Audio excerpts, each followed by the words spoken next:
All right, here we are in Affinity Designer 2. Let's get started with these tools here. Now, the first thing to talk about is, again, this designer persona, the pixel persona, and the export persona. The export persona, you go over here, it's very small, not a whole lot to it. And the pixel persona here, these tools reflect what is basically Affinity Photo, basically the equivalent to Photoshop. Basically, you're going to have, your magic wand, your lasso, your paint bucket, and all of that. These are basically raster graphics tools. But then here in the designer persona, you're your equivalent to Adobe Illustrator. But once you move over here, you've got all these raster graphics tools that you're going to be able to use to help you out in your vector graphics workflow. And we're going to go over a little bit of how that might be helpful a little bit later on. But first, let's just start off with these basic designer tools. I'm just going to start off by just dragging out something here so we have something. And I'm just going to draw that here. Now, again, this is your basic move tool. Hotkey is V. Pretty standard, pretty straightforward. You click on something, you move it around. Now, the second thing we have here is an artboard tool. I'm going to click on this, and if I just drag out, boom, I've got an artboard here. And if I just drag out again, I get second and a third artboard. Now, what's really cool is you go up here to document. You've got all these options, like an iPad 10.5. You just hit third artboard. There you go. I just scroll out a bit. Now I'm just going to go, hey, iPhone 6, 7, 8, insert artboard. And there you go. You have an artboard for iPhone 8 dimensions. So if you wanted to design something for an iPhone 8, there you go. And Apple Watch 38mm. That's going to be nice and small for you. And I assume that's probably accurate. So that's nice to have this. So that'd be really helpful. Again, you can just select on that artboard here, hit delete. Like that, delete. You can click on these things and you can move them back in place. Do that all you don't need to. And if you're done with these, you can just delete. Then there you go. And you're just back onto your basic canvas here. All right, here with the node tool, this is like your direct selection tool in Illustrator. I'm just going to click on this point here and a point here. And it's just going to let me move these around. But that's the same thing as the your basic move tool here. So for the node tool, I'm just gonna use the pen tool here, which we'll get into a second, and I'm just gonna hit A, click on this, and just move it. You can see what happens here. I'm gonna hit on this point here, and I can click on this handle. I can click on this handle. I can hold Alt. I can just click on one handle at a time. Hit delete on that. Now with this box still selected, I'm going to hit the contour tool. This is hotkey O. And I'm just going to click on this. And if I just expand out, you can see it's just beveling the edge as it's expanding out. You can expand in too. I'm not sure how useful that would be, but if you expand out, you have these contour types: round, miter, hardens it out, and then bevel, which just kind of cuts it in half there. All right, and then go back here. It controls you that the corner tool, which is C. If I click and drag on this one point here, click on that, and I just drag it in. There you go. I'm gonna curve that edge in there. I'm gonna hold Shift and go with both of these. Make sure I have the corner tool still selected, and then I can bevel that in there.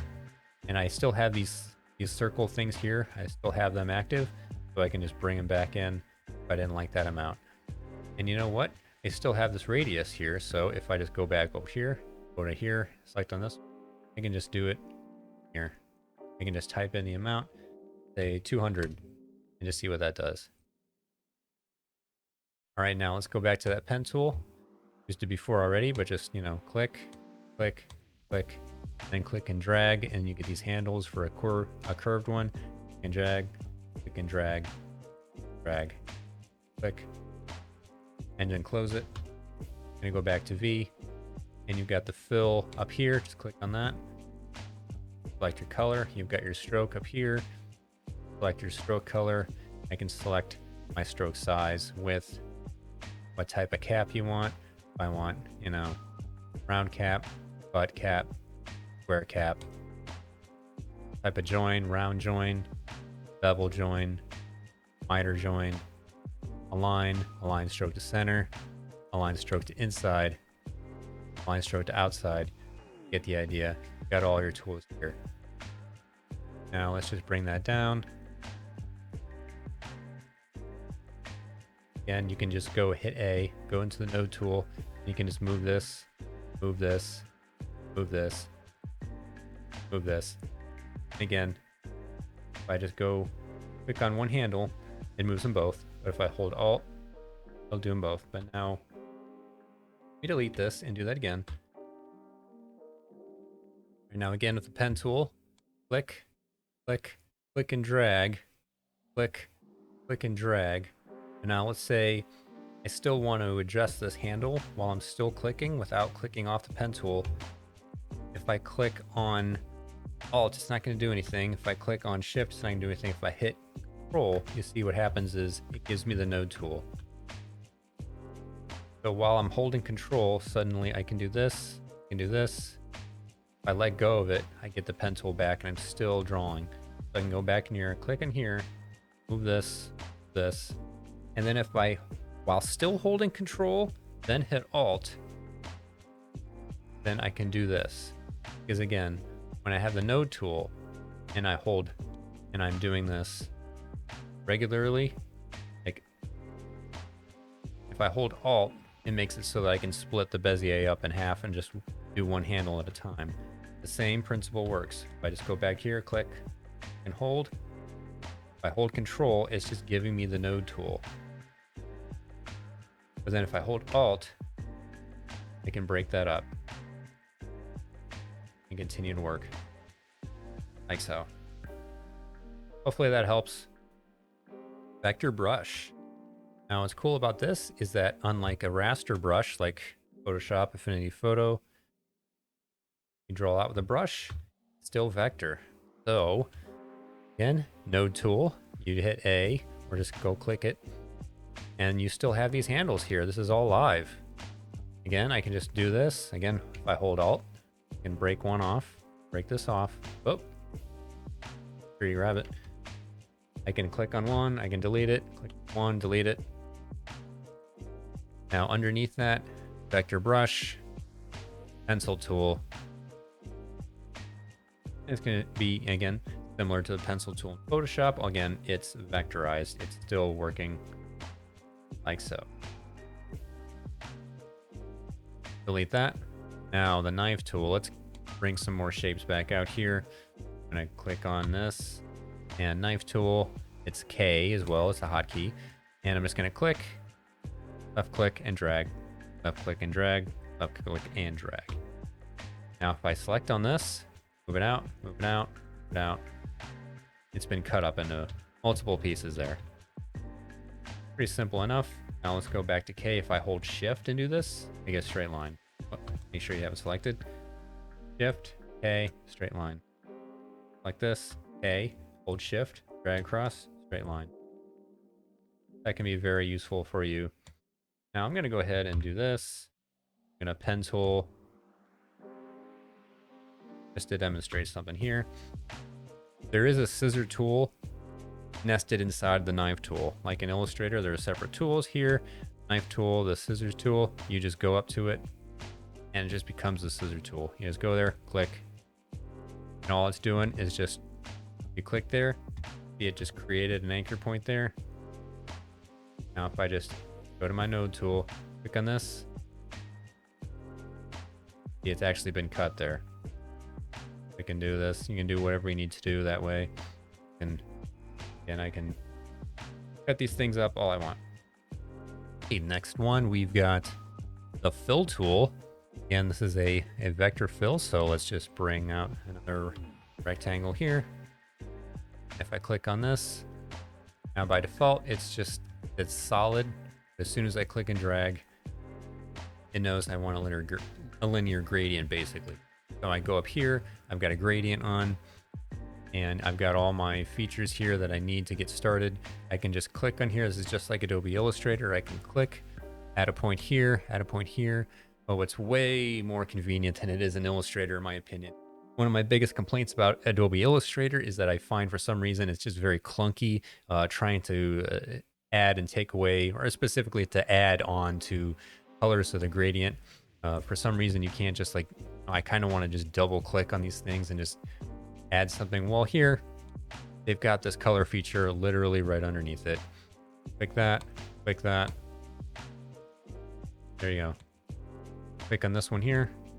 Let's just bring in this here and start making some cool stuff just like that. That's very helpful. Again, you can just click on these markers that kind of adjust where this color and this color are starting and ending. Make it so that this lighter lavender color here is expanding out furthermore, and so on and so forth. And if you want to get rid of this gradient here, you can always just go into this color tab and just click on that. You also have the swatches tab. You can find another color here while it's still active.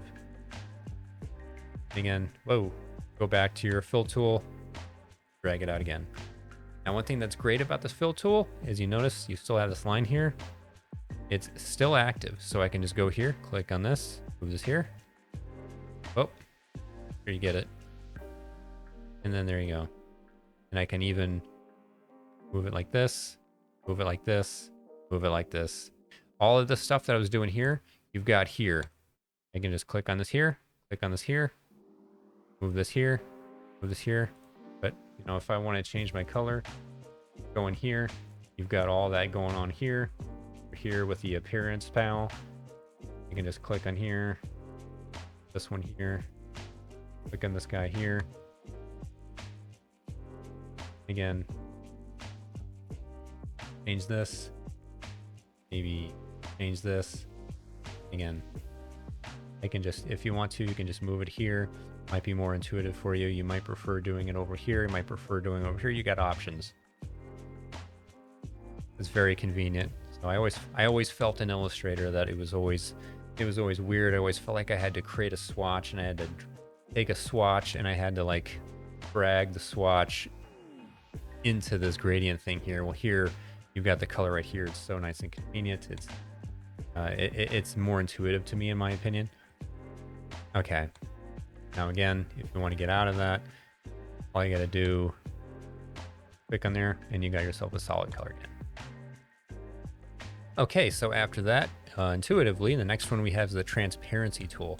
So I'm going to alt click, I'm going to bring this one over here, and I'm going to send that to back. So I've got one below and one above. One above, let's just make this a brighter blue. And I'm going to say transparency tool, click and drag. And it's basically just a gradient of transparency. So if I click on here, you see what it's doing. It's if I click on this point here, opacity is 100%. Click on this one here, opacity is 0%. So if I move this up, you have full opacity. So I can adjust it, fully showing through, not showing through. Again, just like before, this is wonderful how this is still active. You can keep moving it around. And then, again, I can just move on to this one. Heck, I can just drag transparency here, move this around, move this around.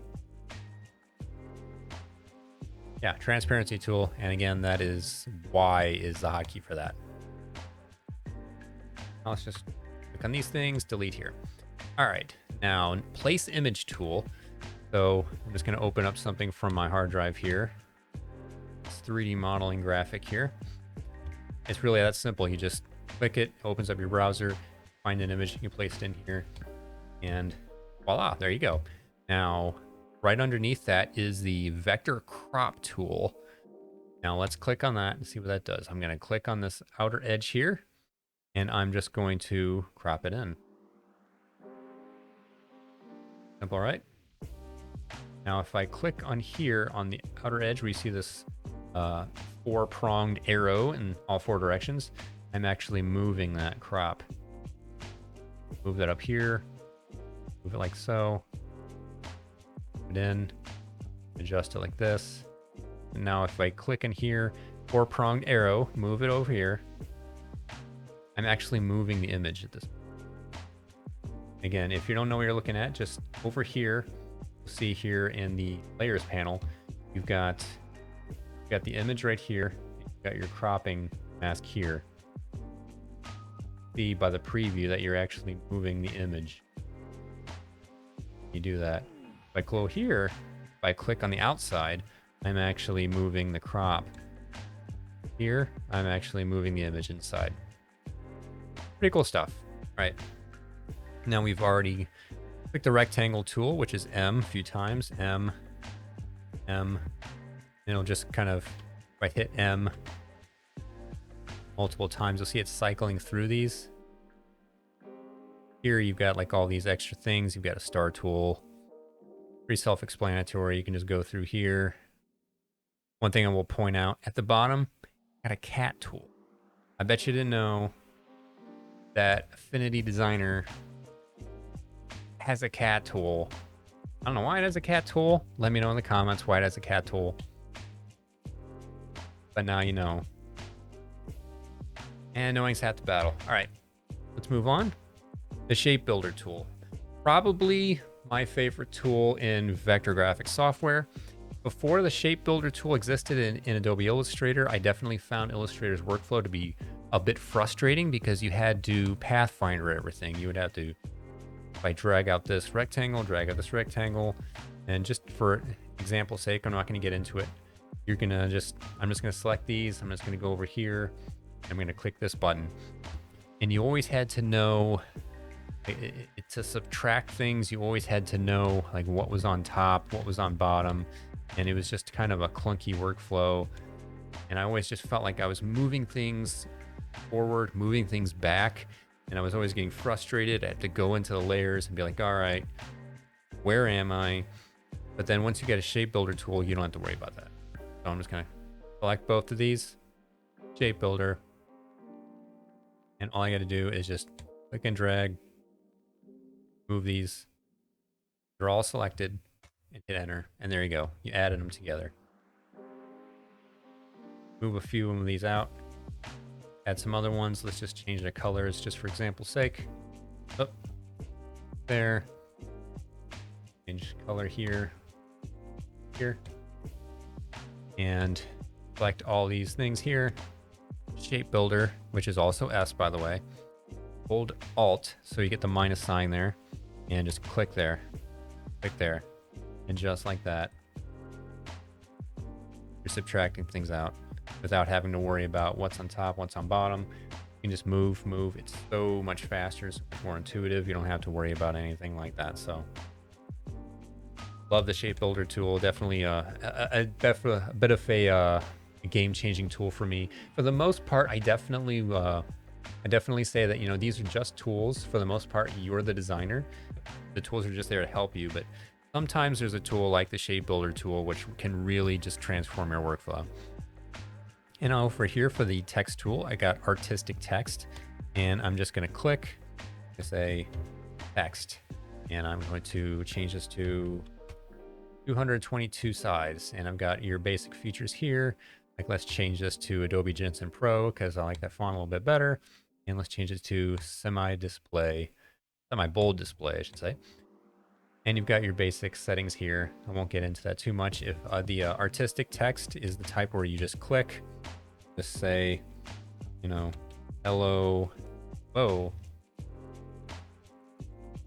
Hit the W for no reason. Hello, world. This would be the type of text you would use if you wanted to, like, say, for example, do this, fill. This is what you do if you wanted to make the fill nothing. You would just hit in that white thing with the red slash through it, and then you hit artistic text, and then you would just move it right there, so it's right on the curve, and you get that squiggly line there, and you just click, and then say curved text. Why not? Bring it down 30. Let's make it 100 so you can actually see it. There you go. You would get curved text that way. Get all that. And then the other one is frame text. This would be the type of text tool where you click and drag, then you just have, whoa, that's extremely small. So 100 points. Then you have all this space to work in, and then you would adjust the perimeter of that space. Also, if you just right click, say insert filler text, you'll get get your filler texture. And there you go. Okay, with style picker tool, this one's a little weird. I'm gonna drag this box out here. Fill, blue, a stroke. I'm going to get a yellow, because why not? And I'm going to everything over here, and I'm going to make this red. Stroke will be black, and I'm going to go into stroke options to make it dashed line style. Do that. Okay. Here's what I'm going to do. I'm going to try to transfer the style of one box over to the other. I'm going to do that. Is all I'm going to do is just say I'm going to go style picker tool, and at first it doesn't have unload, empty, which means we haven't loaded anything yet, so that's good. And you can click on all these, let it know what I'm trying to copy. You can hit none, hit all, you can hit some of them. I'm just going to say I want to load this style. Now it's loaded, and you can tell because it says unload here. And then I'm just going to click. There you go. Really that simple. Again, drag that out. Go style picker tool, unload, go to load that style, and go click, click. It just kind of has it in its memory until you hit unload again. That's a way that you can take a style of one object or one box of text or whatever it is, and you can transfer it onto something else. Underneath the style picker, you have the color picker. So I'm just gonna click on this, and let's just get rid of the stroke here, and I'm just gonna get rid of stroke here. Fill, make this one blue, make this one green. Click on this color picker, boom, and click on this. Hit I for the hotkey, and then just click on this, boom, and it just clicked that color. It's not gonna copy a style or anything like that. It's as simple as just picking a color. All right, now measure tool, pretty self-explanatory. I'm gonna click and drag over here, hold shift to make it a straight line, and it's telling me that, well, I am measuring this to be 707.1 pixels wide. I can do the same here. There you go. And it's just telling me exactly how long that is, and I can just do this however long I want. I can snap it to the points here. Heck, I can even retroactively move this down to this point, so I can know that if for whatever reason I needed to know, this is 807.9 pixels from this point to this. Now let's go underneath here to the area tool. If I click on this, it's telling me that this entire thing has that amount of area, and I'm not even going to bother to read out loud how much that is. You can see what it is. Okay. Now after that, down here, the zoom tool, you typically never want to click on that. I mean, you can hit Z and you can do this. You can't click on that. You can hold Alt and you can do that. You can click, click, click. Control 0 to go back out. But I mean, typically, I'm just going to do something like hold Control and just scroll wheel in and out. Also underneath that is your view tool, also called a hand tool in other programs. So again, you're not typically going to do this, move your canvas around. You're typically just going to have whatever tool you have on actively, and you're just going to hold the space bar and then move it back. And then at the bottom here, you just have your fill color and your stroke color. Just make sure whichever one is in front is whatever one you're messing with at the time. So again, you have those things over here as well. You just have to click on this once, adjusting that stroke color. Now, we've already gone through all these basic tools here. This was the basic designer persona. If you click on this button right here, you have the pixel persona. And now all of a sudden you have a whole new set of tools. So this is basically kind of a mini version of the Affinity photo tool set. So it's going to be a lot more like Photoshop. And you have your move tool. You've got your marquee selection tool here, just like, you know, Photoshop or whatever, your elliptical selection tools. You've got these row marquees. You never needed to do that. You have column marquee. And then you have your freehand selection, which is like a lasso tool. Pretty simple, explanatory. You hold shift, you get a polygonal lasso tool. Let go, and you select that area. And right here we have the selection brush. Again, you're just painting the selection. You click on that, just click and hold. Sort of intelligently knows where you want to go. I have everything selected. Now underneath that I have my flood select tool, which is W. It's the magic wand tool in Photoshop. But right now, clicking it and not getting anything. Let's get back to that. I'm going to delete this here. And let's just do the pixel tool, which is why this is like the pencil tool in Photoshop. I'm just going to bring this out, and it's literally just going to paint raster graphics. Now, get this assistant out of here. Unlike in the designer persona, which we can go back to pretty quickly, when you had the where were we? Pencil tool.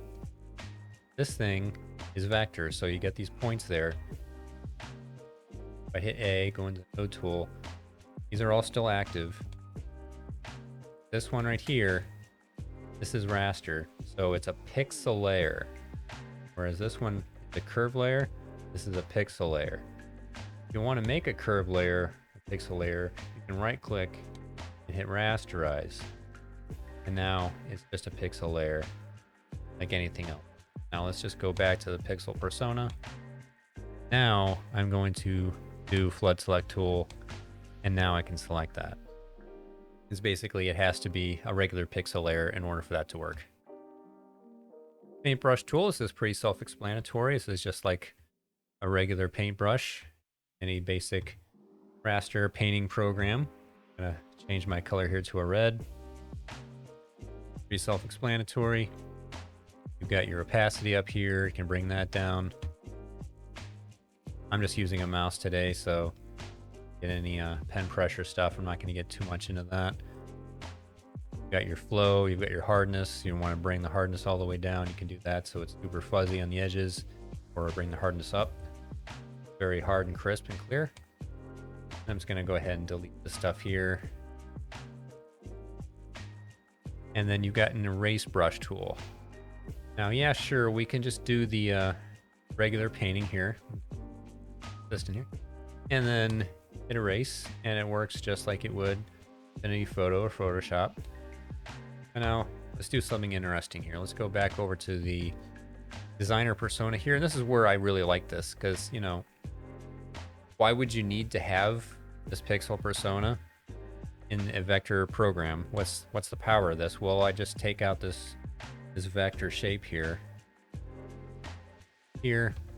Let's go back to the pixel persona, hit eraser. With that selected, it still says rectangle. It doesn't say pixel, so it's not rasterized. And I'm going to start erasing.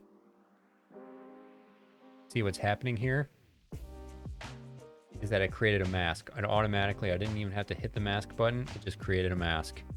And now I can go into paint, and I can start painting directly into the mask. It's defaulted to gray, so if I just put it all the way up to white, there you go. I can paint in black as well. Back to white. There you go. That can be pretty interesting. That can be a pretty powerful tool for you. And flood fill tool with G. And it just works like any other paintbrush. Or paint bucket, I should say. Click there.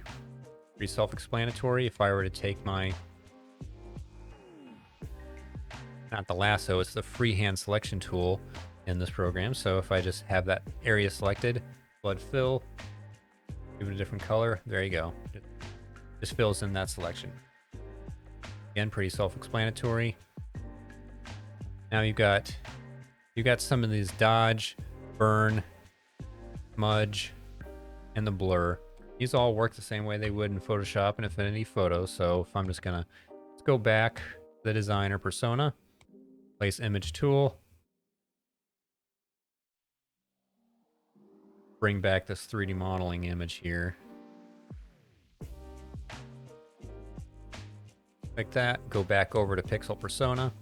And now let's just click on the burn. And again, the burn, if you don't know, click, click, click, click. It's just darkening it. Dodge does the exact opposite, and it lightens it up.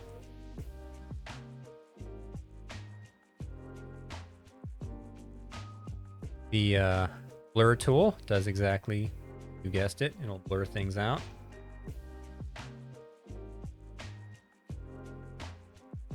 Pretty severe there. You can't really see that 3D modeling anymore because it's all blurred out. Let me go back. Told you that several times. Now I'm going to hit the smudge tool. And you guessed it, it smudges it. So that is here a little bit. Just smudging that out. It's kind of a finger painting thing. I can give you some cool effects if you're careful with it. And now after all that, you got the sharpening tool. Told you that a few times so I can demonstrate. Again, just sharpening up pretty severely here. That's obviously pretty crazy just for the sake of the video, just to demonstrate what that's doing. Probably don't want it to look like that most of the time, but go back to sharpen. Now if I had, you know, the opacity down to like 20 something, maybe just did that just a little bit. If it was kind of blurry, that might help it kind of push forward a little bit more. Other than that, you've got a color picker, which is just going to work the same. You got your view tool, which is going to work the same. There's going to work the same. And instead of a stroke and a fill, you've got two different fills, like you would in Affinity Photo. So you basically have two toolbars in this program you can work with. There is one more export persona here. I'm not going to get in this too much, but this is basically mostly just for slicing things up. Like if you want to just click and drag. I know I didn't get that exactly, but this would be creating a slice. And you would have next to your layers here, slices, and you can export your slices out from here. And again, you just have your slice select tool. You just select it. And these basic features here. So this is just a quick look at the tools in Affinity Designer 2. Hope you enjoyed this video. If it was helpful for you at all, please let me know in the comments. Otherwise, thank you for watching and take care.